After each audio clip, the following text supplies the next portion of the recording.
L'argent gouverne le monde. Personne n'en possède davantage que l'investisseur financier BlackRock. La société dispose de plus de 6 000 milliards de dollars d'actifs. Ils proviennent majoritairement de gros investisseurs, mais aussi de millions de petits épargnants. Lorsqu'on brasse autant d'argent, on peut influencer des entreprises, des politiciens et même des États. Avec quelles conséquences pour nous tous? Pourquoi en sait-on aussi peu sur le plus grand des géants de la finance mondiale? Personne ne voulait me parler autrement que sous couvert d'anonymat. I think BlackRock is an extremely dangerous company. Le siège de BlackRock, le plus grand investisseur financier du monde, se trouve sur la 52e rue à New York, en plein cœur de Manhattan. Non pas sur Wall Street, mais dans un quartier de bureaux ordinaire.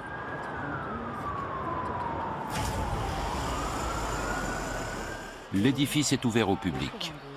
Le rez-de-chaussée abrite une boutique de design ainsi qu'un café. Un pianiste est là pour créer une ambiance raffinée.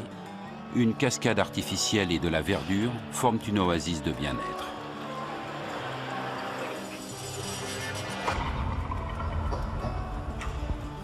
Les bureaux de BlackRock se trouvent derrière cette imposante barrière.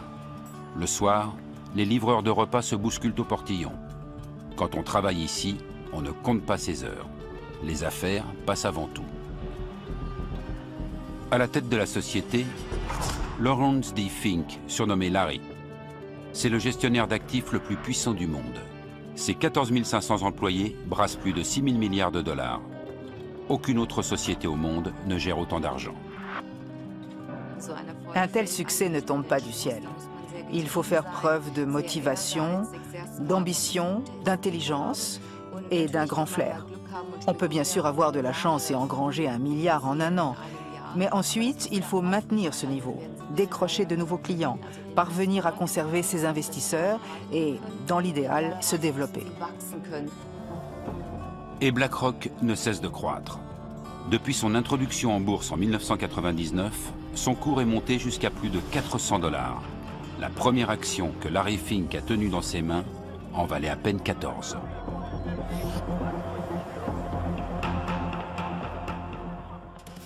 La journaliste boursière Heike Burter a suivi l'ascension de BlackRock depuis le début et a écrit un livre sur le sujet.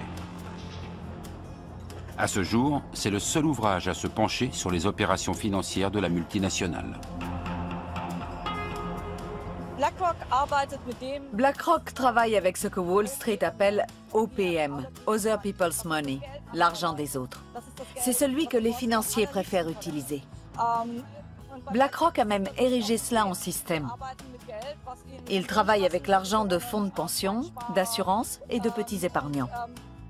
Toute personne désireuse d'investir son argent peut s'adresser à BlackRock, qui va l'investir pour elle. Parmi les clients de BlackRock, on trouve de gros investisseurs, comme le fonds souverain norvégien ou le fonds de pension californien CalPERS. Les sommes placées se comptent souvent en milliards. À partir d'une dizaine de millions, BlackRock fournit un conseil personnalisé.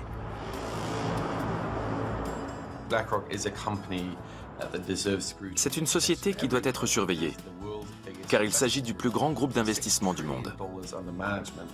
Avec 6 000 milliards de dollars d'actifs, elle est plus grosse que la plupart des banques, du moins en termes d'argent brassé. Depuis la crise financière, les groupes comme BlackRock sont les nouveaux rois du marché. Je ne pense pas qu'on puisse dire que BlackRock soit une entreprise connue. Je pense qu'elle est même totalement inconnue en France, à l'exception des milieux financiers. Et même dans les milieux économiques, les gens savent que c'est un investisseur important, qu'il est présent au capital de beaucoup d'entreprises, mais ils ne connaissent pas plus. BlackRock gère également l'argent de petits épargnants. Pour eux, elle propose des fonds plus abordables appelés ETF. Vendus sous la marque iShares, ils constituent près d'un tiers des actifs de l'entreprise. India, China, Brazil, iShares, small caps, large caps, iShares, industrials, low cost. Every dollar counts. iShares. BlackRock vante la grande diversification des risques de ses ETF, ce qui attire les petits épargnants échaudés par la crise. Mais certaines voix s'élèvent pour dire que la multinationale a trop d'argent, qu'elle domine les marchés et pourrait mettre en danger l'ensemble du monde financier si elle se retrouvait en difficulté. Larry Fink réfute cependant ces critiques. The reality is, the capital markets are the capital markets. I don't control the capital markets. The whole world controls the capital markets, all the participants. L'influence de Larry Fink sur les marchés est-elle réellement aussi faible qu'il le prétend? Il est permis d'en douter. Au cours de la décennie qui a suivi la crise financière de 2009, BlackRock est devenu le plus gros investisseur du monde, en grande partie grâce aux ETF.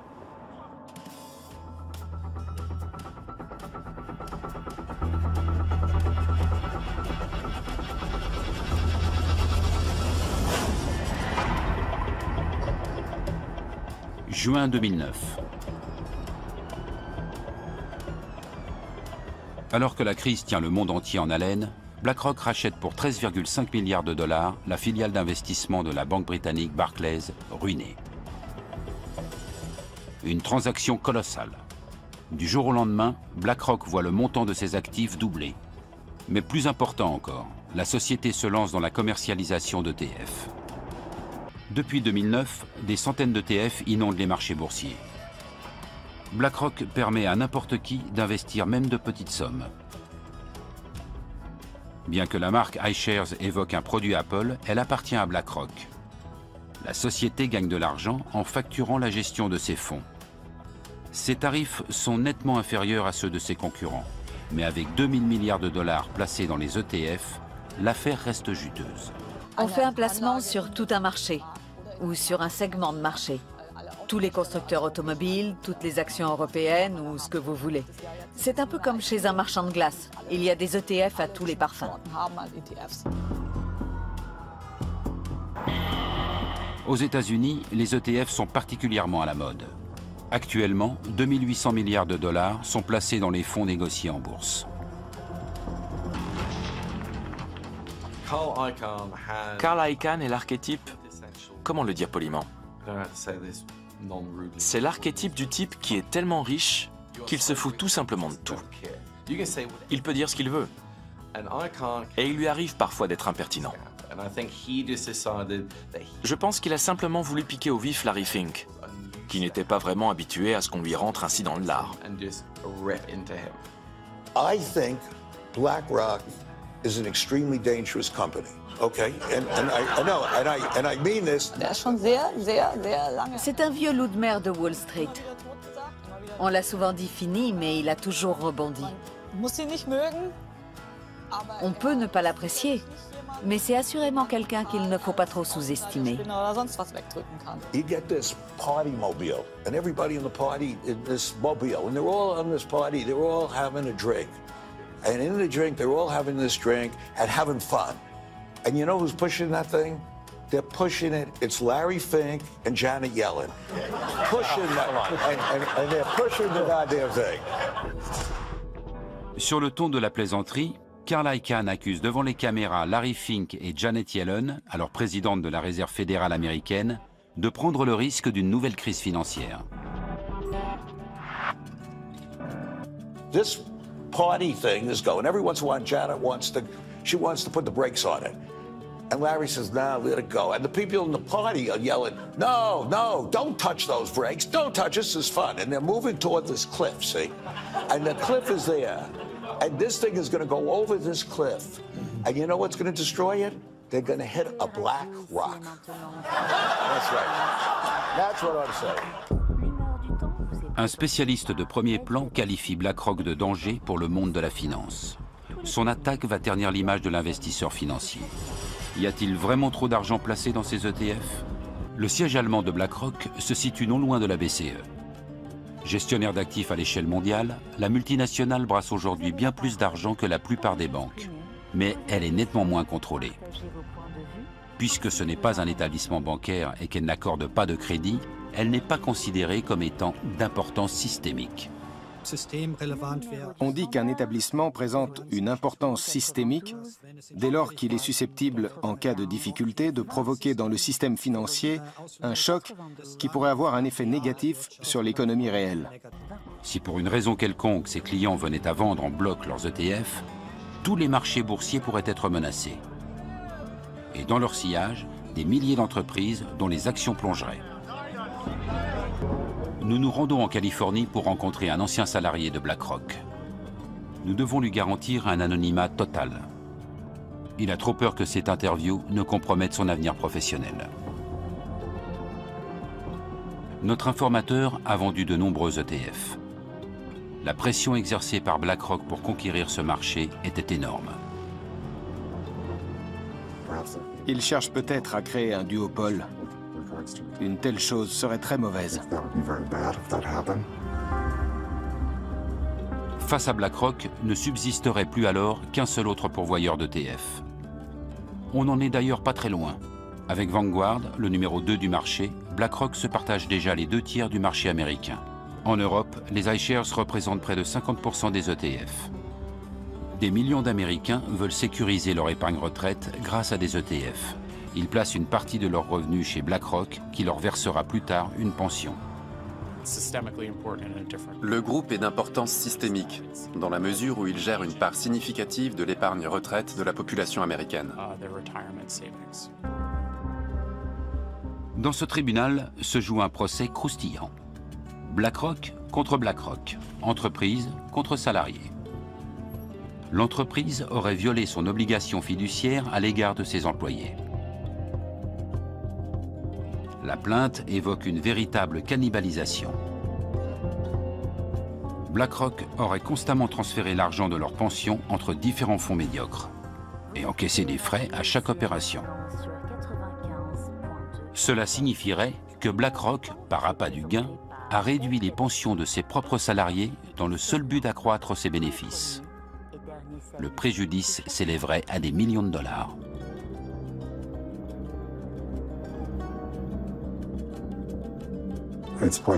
Il est probable que BlackRock fera traîner la procédure encore des années et que je ne touche finalement pas un centime. J'estime que BlackRock a manqué à son obligation fiduciaire. Si elle avait pris ses responsabilités au sérieux, elle aurait dû être plus transparente sur son barème tarifaire. Le groupe est aujourd'hui le plus gros investisseur sur les marchés mondiaux. Il est donc en mesure de les influencer. Mais quel est le secret d'un tel succès ?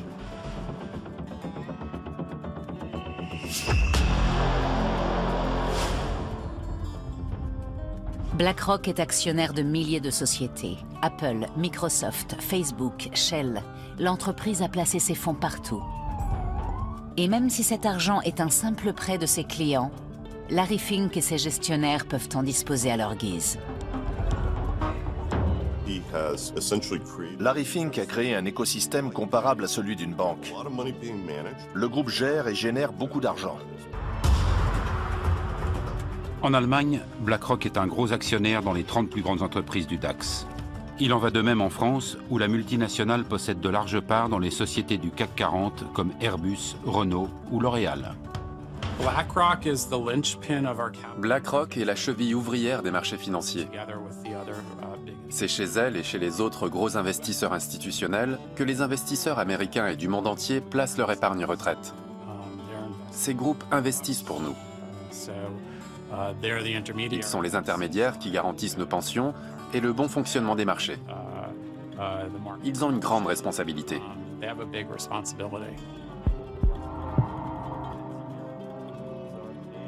Une responsabilité à l'échelle mondiale. Et pourtant, presque personne ne connaît la société. Durant des semaines, nous tentons d'entrer en contact direct avec elle. Après de nombreux appels et mails, notre demande d'interview est définitivement refusée.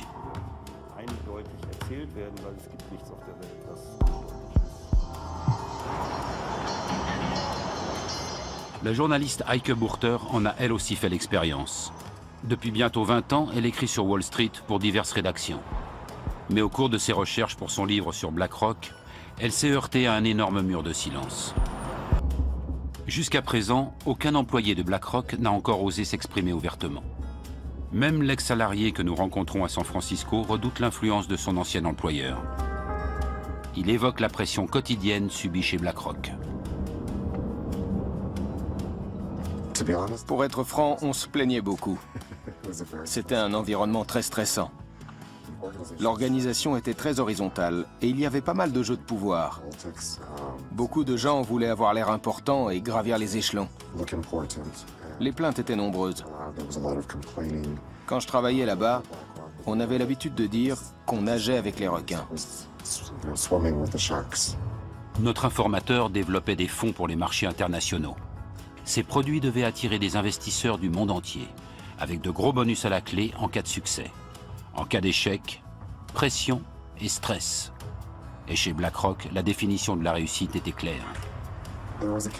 Une expression qu'on utilisait la résume bien. Rendre les riches encore plus riches. Je caricature, bien évidemment. Mais la réussite chez BlackRock, du moins pour moi, se mesurait à mes performances et à mes bonus. Ils louaient des salles où le PDG présentait les résultats du trimestre et exposait aussi ses objectifs.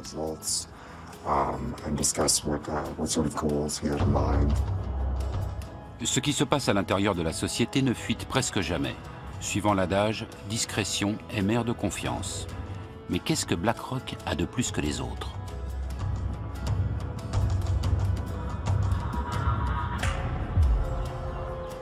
La réponse se trouve à 1300 km au nord de San Francisco, près de la frontière américano-canadienne. Wenatchee est une petite ville de 30 000 habitants.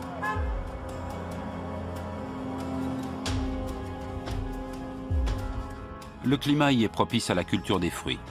Wenatchee s'est autoproclamée capitale mondiale de la pomme. Mais sa principale source de revenus provient d'ailleurs. Microsoft, Yahoo et d'autres y sont implantés car le barrage de Rocky Ridge leur fournit de l'électricité relativement bon marché. Exception faite des vergers, c'est assez désert. Et au milieu de ces pommeraies se trouve aussi BlackRock. Dans ce qui ressemble à des entrepôts, se cachent les serveurs informatiques du plus grand investisseur financier du monde. Jour après jour, ils explorent le monde numérique à la recherche de tout ce qui pourrait être utile pour l'industrie financière.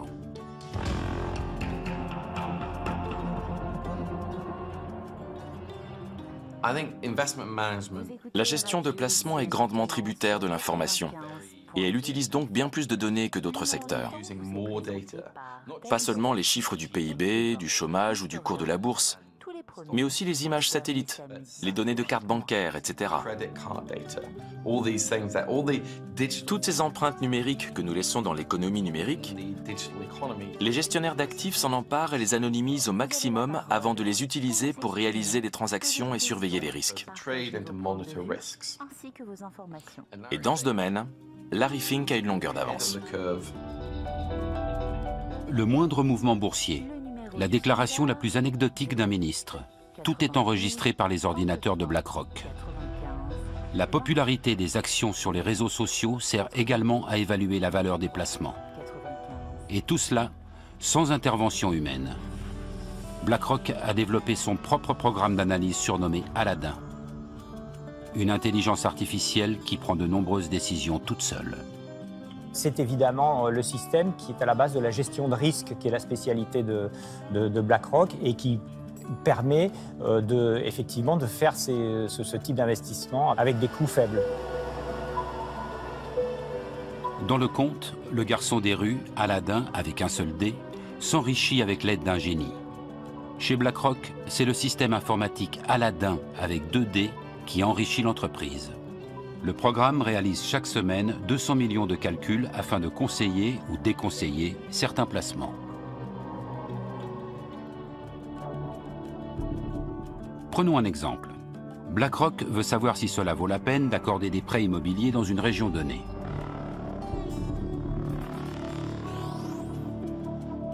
Aladdin remarque que ces derniers temps, beaucoup de crédits de ce type y ont été résiliés prématurément. Dans la masse des données, il découvre une constante. La région compte une proportion importante de cadres d'une grande société informatique.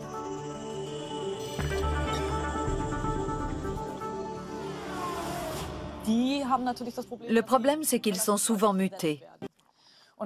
Alors BlackRock dit, Sachant cela, nous n'allons pas investir dans des hypothèques ici, parce que si les gens déménagent souvent, elles nous reviendront quasiment à chaque fois.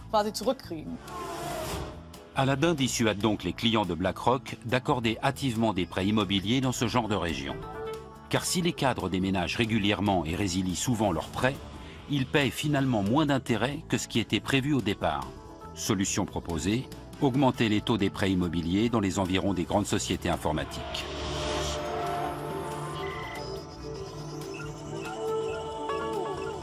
Mais Aladdin rapporte encore plus d'argent à BlackRock dans bien d'autres secteurs. Quelles sont les entreprises à suivre? Lesquelles sont surévaluées ou présentent des risques? Quels sont les projets des politiques? Où émergera la prochaine crise? Aladdin en sait davantage que n'importe qui. Et pour faire appel à ses pouvoirs magiques, il suffit d'y mettre le prix. Aujourd'hui, Aladdin brasse pas moins de 18 000 milliards de dollars. Vous m'avez bien entendu. C'est presque autant que le PIB des États-Unis. Les Américains travaillent une année entière pour réunir cette somme qui, quotidiennement, au moment où nous parlons, passe par Aladdin. 18 000 fois 1 milliard de dollars. Un montant astronomique à 12 zéros. J'ai étudié de nombreux grands chefs d'entreprise. Et ils sont presque tous milliardaires. J'ai constaté que souvent, au début de leur carrière, ou parfois au milieu, ils ont connu un gros échec personnel qui leur a fait perdre énormément d'argent, voire leur emploi. Une fois par an, jusqu'à 5000 policiers et militaires lourdement armés sont mobilisés dans ce village suisse où l'élite financière de toute la planète organise son forum économique mondial. Davos est une plateforme idéale, car les PDG de toutes les grandes entreprises, notamment technologiques, sont présents et viennent y puiser des connaissances. L'accès au forum est réservé aux participants dûment accrédités. Et seuls les chefs d'État sont autorisés à venir accompagnés de leur garde du corps. Davos offre aux grands de ce monde des possibilités illimitées d'étendre leur réseau. Dans le milieu de la finance, on dit que passer 3 jours à Davos, c'est s'épargner 3 mois de voyage. Ce sont des gens à part. Ils se connaissent tous. C'est un cercle très restreint. Ils se retrouvent dans des clubs ou à Davos.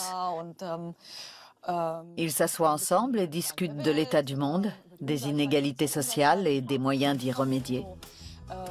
Ils évoluent dans les hautes sphères.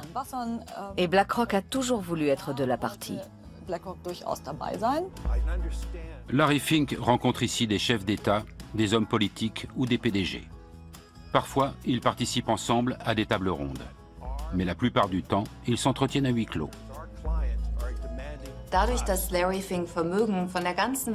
Larry Fink gère des actifs du monde entier.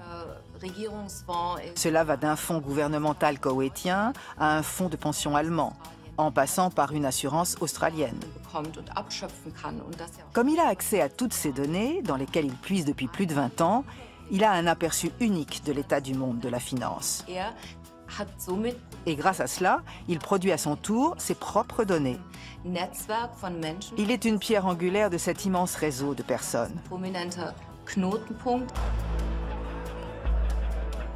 Les interviews de Larry Fink sont rares.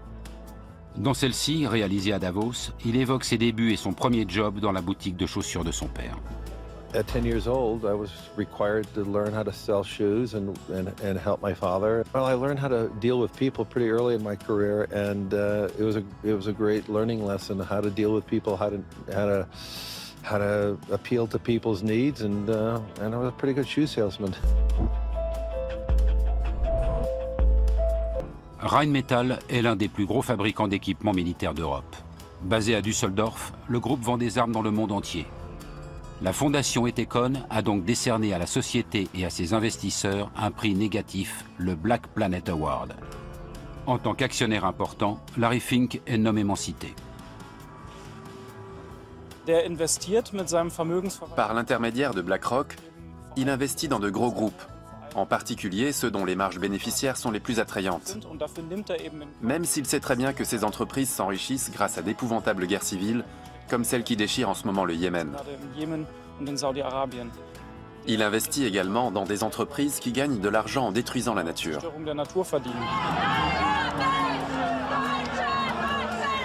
BlackRock s'enrichirait-elle grâce à l'industrie de la guerre? De fait, l'action Rheinmetall a pris énormément de valeur. Depuis 2016, son cours a grimpé d'environ 70%. BlackRock investit aussi dans d'autres groupes d'armement. Est-ce en adéquation avec les lettres de Larry Fink dans lesquelles il appelle à plus de justice et de responsabilité vis-à-vis de l'environnement?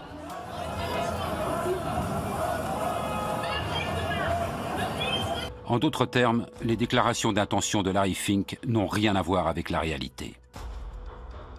BlackRock privilégie les investissements les plus rentables et non les plus éthiques. Comme avec Rheinmetall, qui continue de vendre des armes à l'Arabie Saoudite par l'intermédiaire de filiales, et ce, malgré l'interdiction d'exporter décrétée par le gouvernement allemand. Et peu importe si le régime saoudien torture ses ressortissants et assassine les journalistes indésirables. On l'a notamment vu avec l'affaire Jamal Khashoggi. Peu après, une conférence devait avoir lieu en Arabie Saoudite et de nombreux chefs d'entreprise ont dû reconsidérer leur participation. Larry Fink ne s'y est pas rendu, mais quand on lui a demandé s'il allait cesser toute relation commerciale avec le pays, il a clairement répondu que non. BlackRock refuse de s'exprimer sur le sujet devant notre caméra. Mais dans un document publié en 2018, les choses sont claires. En définitive, un seul critère est retenu par la société au moment de décider si elle soutient ou non la politique commerciale d'une entreprise. Nous voterons contre la direction si l'entreprise ne réagit pas ou ne semble pas agir dans l'intérêt à long terme des actionnaires. BlackRock reconnaît donc indirectement faire pression sur les entreprises lorsque les affaires ne vont pas comme prévu. Dans ce même document, la société indique également qu'elle souhaite promouvoir des critères ESG, c'est-à-dire environnementaux, sociaux et de gouvernance. Mais elle ajoute: les critères ESG sont souvent mal compris et on croit qu'ils impliquent de tenir compte des valeurs sociales et politiques dans le processus d'investissement. Il n'en est rien. Et le siège de BlackRock à Francfort précise encore sans ambiguïté: les gestionnaires d'actifs ne peuvent pas utiliser les actifs de leurs clients pour promouvoir leurs propres opinions sociales ou politiques. BlackRock n'intervient pas dans les décisions d'ordre moral, mais s'ingère dans les autres aspects de la vie de l'entreprise. Son influence va-t-elle au-delà des votes lors des assemblées générales annuelles? Une décision importante est prise en clôture.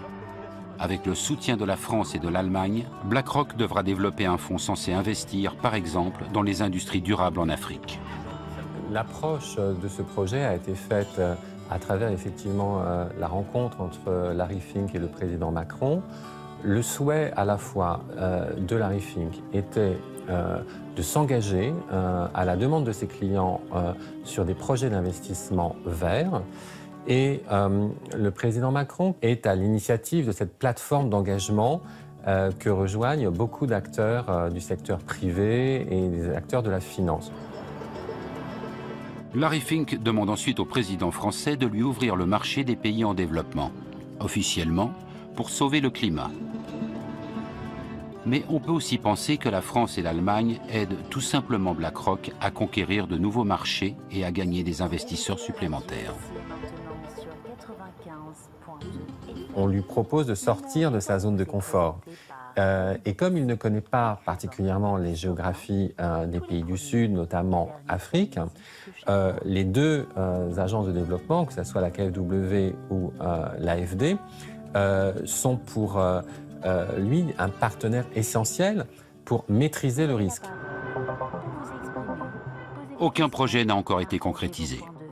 Une chose est néanmoins sûre. Le fonds ne devrait pas investir dans les pays très pauvres, mais uniquement dans les marchés en expansion. La volonté de BlackRock de quitter sa zone de confort pour sauver le climat a visiblement ses limites. D'autant que le groupe continue d'engranger de l'argent avec des entreprises peu soucieuses de protéger l'environnement. Cette contradiction entre parole et acte a donné lieu à de nombreux actes de protestation. Larry Fink se fait régulièrement épingler pour ses investissements dans les énergies sales comme le charbon, le pétrole ou le gaz. La mainmise de BlackRock grandit à chaque nouvel investissement. Le groupe vote déjà aux assemblées générales de 17 000 grandes sociétés du monde entier et influence donc leur stratégie.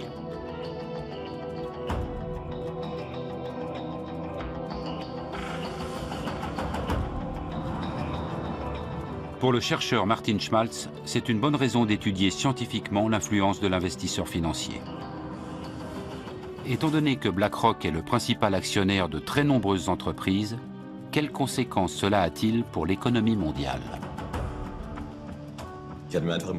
J'imaginais que Bill Gates était l'actionnaire majoritaire de Microsoft, de même que Steve Jobs ou Tim Cook chez Apple, ou encore Mark Zuckerberg chez Facebook, comme la presse peut le laisser entendre.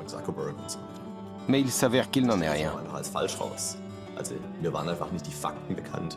J'ignorais totalement que dans ces sociétés, les plus gros actionnaires sont non pas les fondateurs, mais Vanguard, BlackRock ou d'autres investisseurs de ce type.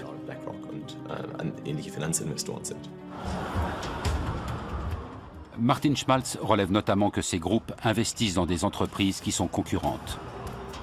Les experts parlent alors de propriété commune. Par exemple, BlackRock possède des actions à la fois chez Adidas et chez Puma. Avec quelles conséquences sur la concurrence? La propriété commune, c'est le fait que les gros actionnaires possèdent des parts dans pratiquement toutes les entreprises du monde. On craint que cela réduise la concurrence. Et en effet, les sociétés grossissent, elles diminuent en nombre et elles dominent certains secteurs. Mais on ignore si cela est dû aux investisseurs institutionnels. Afin d'en savoir plus, Martin Schmaltz et ses collègues ont analysé le marché du transport aérien américain.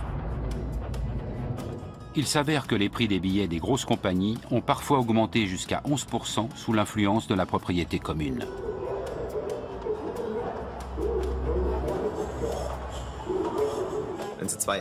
Disons que vous possédez une compagnie aérienne, et moi une autre, et que nous décidons d'échanger une partie de nos actions afin de devenir propriétaires à part égale. Nous avons alors beaucoup de propriétés communes. Les chiffres montrent que lors de telles transactions, généralement moins extrêmes que dans cet exemple, les prix du marché augmentent, en l'occurrence ceux des billets. Et inversement, quand vous revendez une partie de vos actions afin de réduire votre propriété commune, alors les prix baissent à nouveau. Les recherches de Martin Schmaltz montrent l'influence de la propriété commune sur le comportement des dirigeants d'entreprises concurrentes. Quand ils savent que leurs propres investisseurs ont des parts dans d'autres entreprises, ils ont tendance à moins se battre sur le terrain de la concurrence. Ce faisant, ils amorcent une spirale dangereuse. Martin Schmaltz a également étudié le secteur bancaire américain. Là encore, plus la propriété commune est importante, plus les frais de compte sont élevés et plus les intérêts perçus par les clients sont faibles.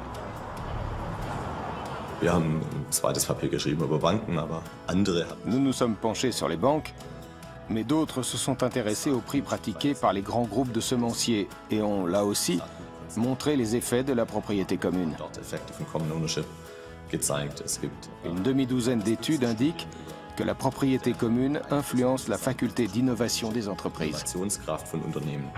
Dans le quartier de Wall Street, personne ne doute de l'impact significatif de BlackRock sur les marchés. Mais comment l'entreprise est-elle devenue si puissante en si peu de temps?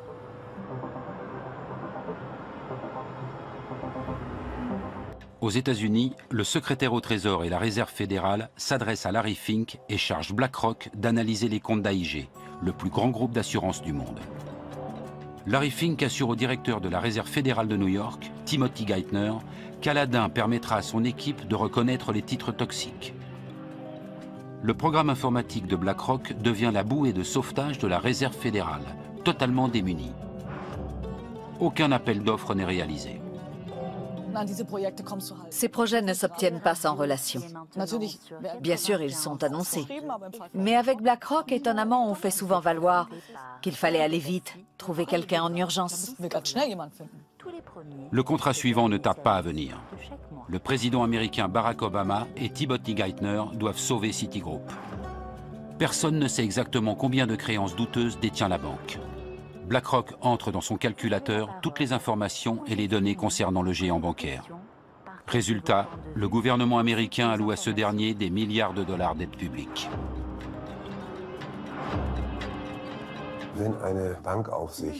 Si l'autorité de contrôle du secteur bancaire ne peut pas définir elle-même les critères de robustesse d'une banque, elle capitule.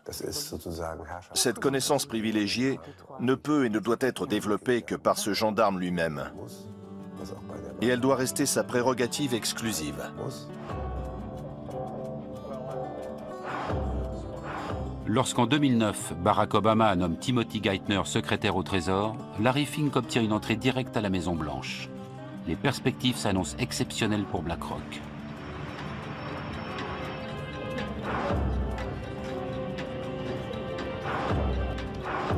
À mesure que ses liens avec la Réserve fédérale et le secrétaire au Trésor se renforcent, de nouveaux domaines d'activité s'ouvrent pour BlackRock, désormais chargé de tester la résistance des banques américaines.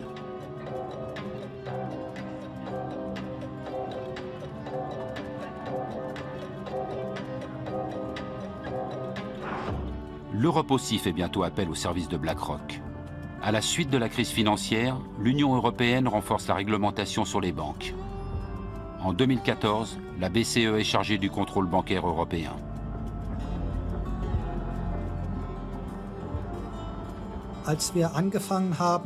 Lorsque nous avons mis cela en place en 2014, nous avons rapidement dû procéder à une évaluation complète de l'ensemble du système bancaire.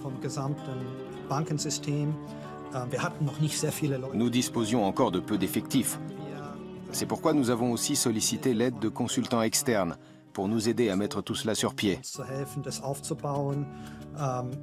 L'avantage, c'était que certains travaillaient pour d'autres autorités de contrôle international. Nous avons donc pu intégrer les bonnes pratiques de chacun d'entre eux. C'est depuis ces bureaux que sont actuellement régulées les principales banques européennes. Les employés de la BCE collaborent avec BlackRock et d'autres consultants externes. La plus haute autorité de contrôle public en Europe partage ainsi ses données économiques les plus sensibles avec BlackRock. Larry Fink ne risque-t-il pas de se servir de ces informations pour son propre compte?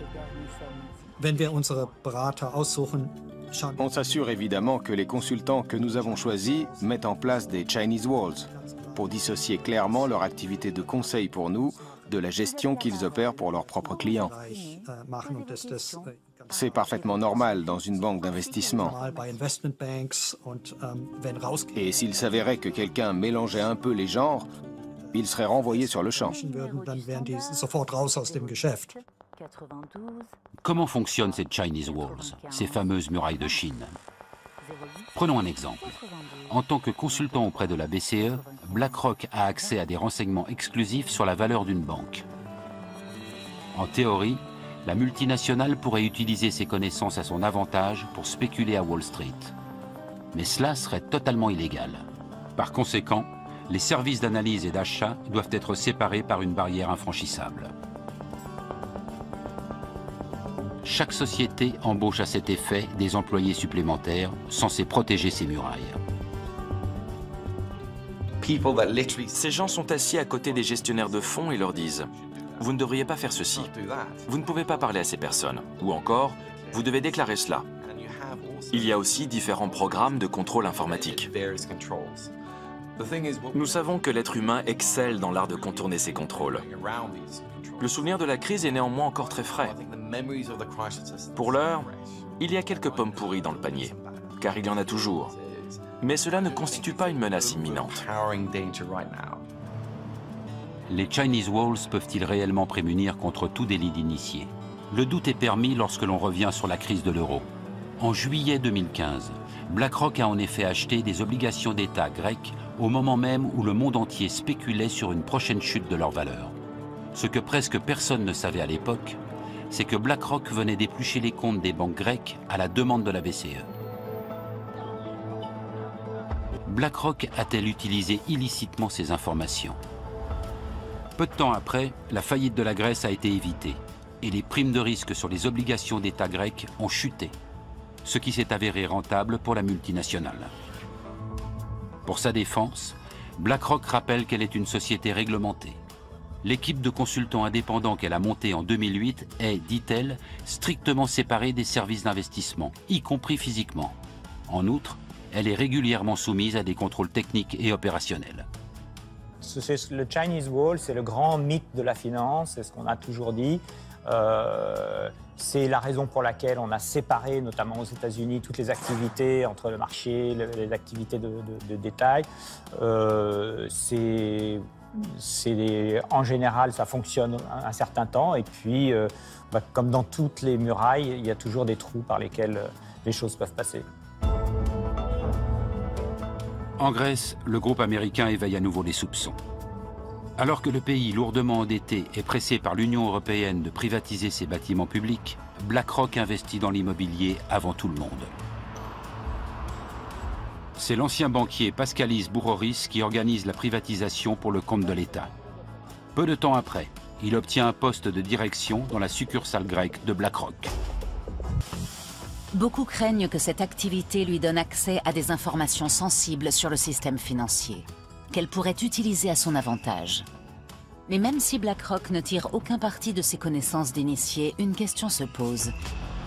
À quel point est-elle liée au monde politique ?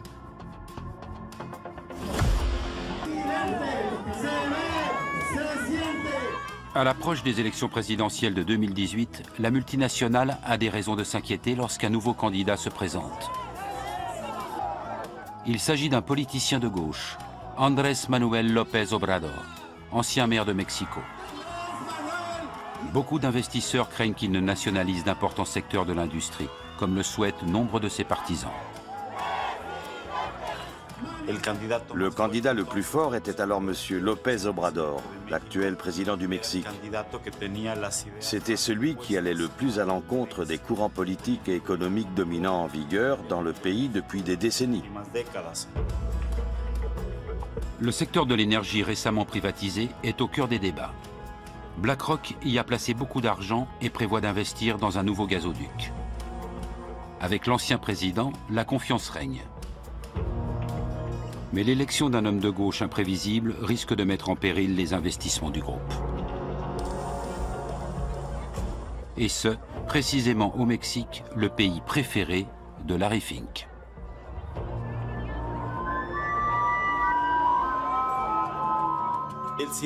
Il a toujours eu une relation privilégiée avec le Mexique. Il a souvent répété qu'il aimait ce pays. Et une chose est sûre, BlackRock a investi plus de 60 milliards de dollars dans divers fonds au Mexique.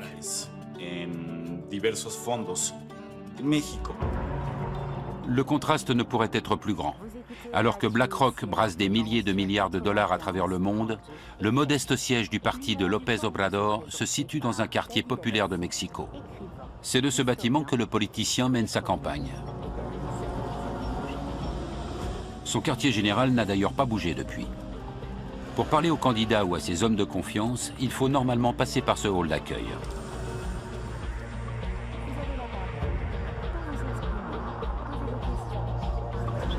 Larry Fink en est toutefois dispensé lors de sa venue en mai 2018.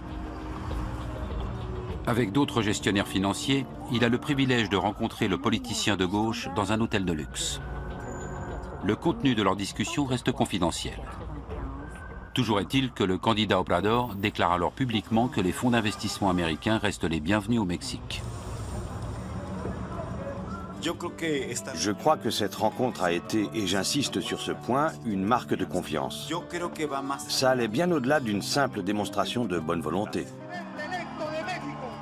Peu de temps après, López Obrador est élu à la tête du pays.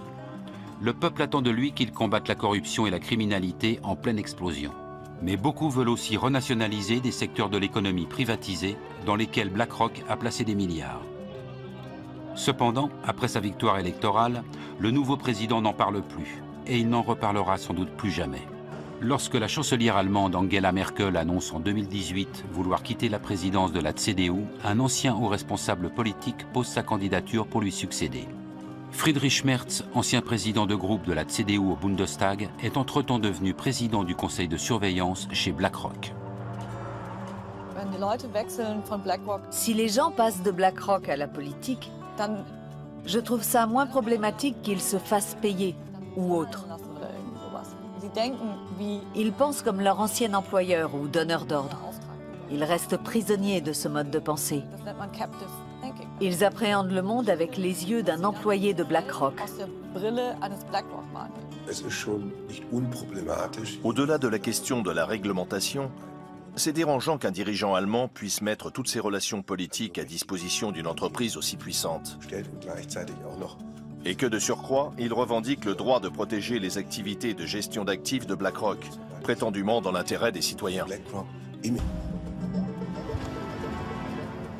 En France, 5 mois après l'élection présidentielle de 2017, une rencontre mémorable a lieu à l'Élysée. Emmanuel Macron invite des investisseurs, au premier rang desquels figure Larry Fink, le PDG de BlackRock.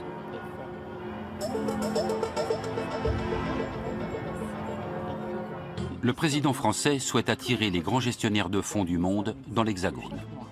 Voilà pourquoi il avait déjà rencontré Larry Fink à plusieurs reprises, peu après sa prise de fonction.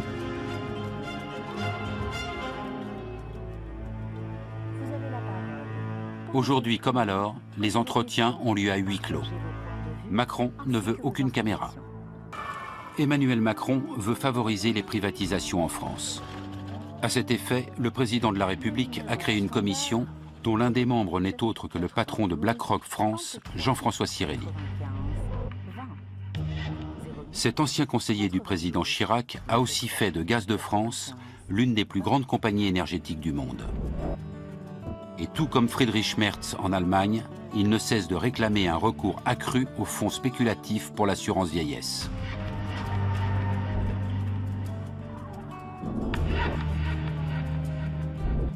Nous faisons une étude chaque année pour savoir ce que veulent les Français pour leur retraite. En même temps, ils sont conscients que les régimes obligatoires ne suffisent pas pour assurer le niveau de vie qu'ils souhaitent à leur retraite. Et donc, je crois qu'il est très important qu'il y ait un nouveau pilier et qu'il y ait un nouveau pilier pour développer ces produits.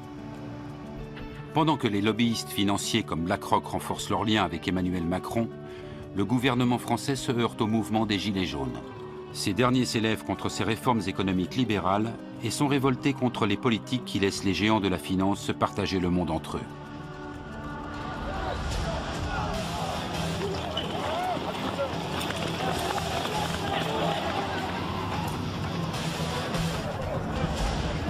Donc ce sont des gens qui sont en protestation par rapport au système.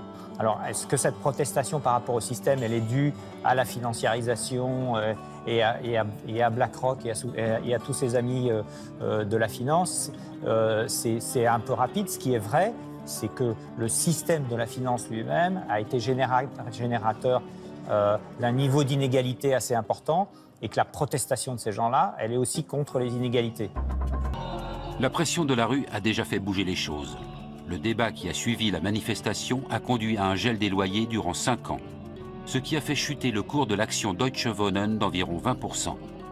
Pour BlackRock, c'est une source de revenus sûre qui menace de se tarir.